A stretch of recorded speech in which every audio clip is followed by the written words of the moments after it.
Greetings and welcome back.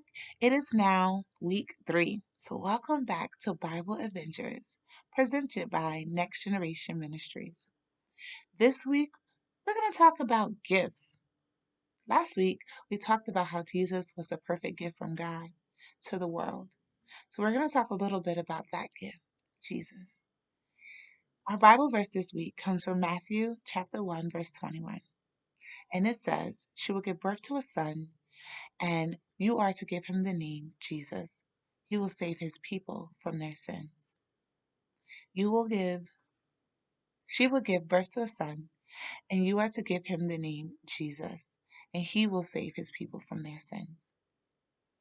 Have you ever thought about Christmas? Ever thought about the gifts that you wanted for Christmas? I want you to think about that with your family. What is the best gift I could get for Christmas? Is it easy to wait for these gifts? Waiting can be very, very difficult. God had promised his people of Israel that he would send them a Savior. The people have been waiting for a very, very long time. I mean, hundreds of years for the Messiah, the Savior, to come. They were beginning to wonder if God was going to keep his promise. Maybe you are thinking that it seems that this Christmas you will never get what you want either. But God always keeps his promises. One night, an angel appeared to Mary in her room and told her that she was going to have a baby, that she was going to be the mother of Jesus. She was going to have a baby and she was to name him Jesus. At first, she was afraid.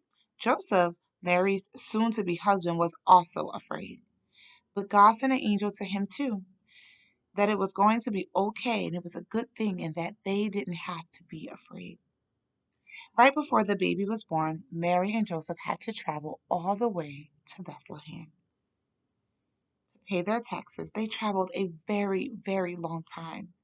And when they arrived to Bethlehem, there was no place, no hotel, no room, no inn, anything for them to sleep and rest their bodies.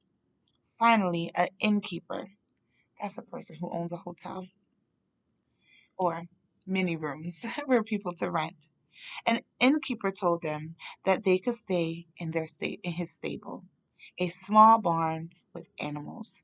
That night, Mary would give birth to the baby. The baby was Jesus, the Savior of the world. In a field nearby, there were shepherds taking care of their sheep. In the middle of the night, angels appeared in the sky. The shepherds were so afraid at first. What would you think if you were camping and all of a sudden the sky was filled with angels? I think I'd be scared too. The angels told the shepherds that everything was okay.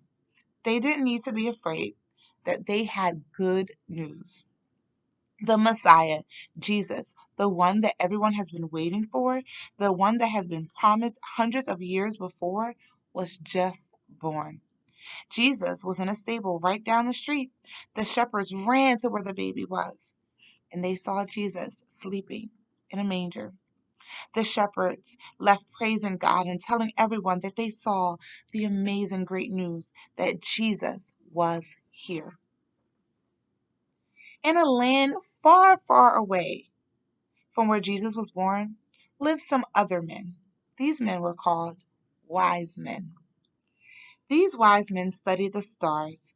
One day they noticed that a bright star had appeared that they had never seen before. They searched all of their books. They wanted to know what this star meant. They needed to go to Jerusalem. The star was a sign that the King of the Jews, Jesus, had been born. It took the wise men a very, very long time to get to Jerusalem. They didn't have cars or airplanes or anything back then, so they had to walk with their camels. And they usually walked in a large group with a large group of people. So it took a really long time. Jesus had been born, and it took the wise men a really long time to travel. When they finally arrived, they went to the palace to the king because they thought that maybe Jesus was there. But he wasn't there. Jesus had been born in a stable. The wise men left the palace of Herod the king and found Jesus in Bethlehem with his mother and his father. They brought Jesus three gifts: gold, frankincense, and myrrh.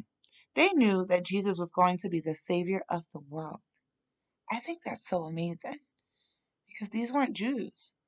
So for them to know that he was the Savior, that means God is amazing. Jesus was a special baby. He came to the world to save his people. Through our belief in Jesus, we find the way to heaven. We must believe that Jesus is the Son of God and ask Jesus for forgiveness. We have sin, and we must ask Jesus to forgive our sin and ask him to be part of our hearts and part of our lives. Jesus' love will change us, and Jesus wants his love to be part of our lives. So I hope that you guys have a great discussion this week to talk about Jesus and his great love. You saw how the wise men traveled a very long way to see Jesus. We don't have to travel that far. We can just close our eyes and we can just say, Jesus, come into my heart and help me to believe in you. And just like that, it's a miracle. You must mean it with your whole heart. Jesus desires to be with you. He desires his love to fill you up. And I hope his love will fill you up today. Go in peace.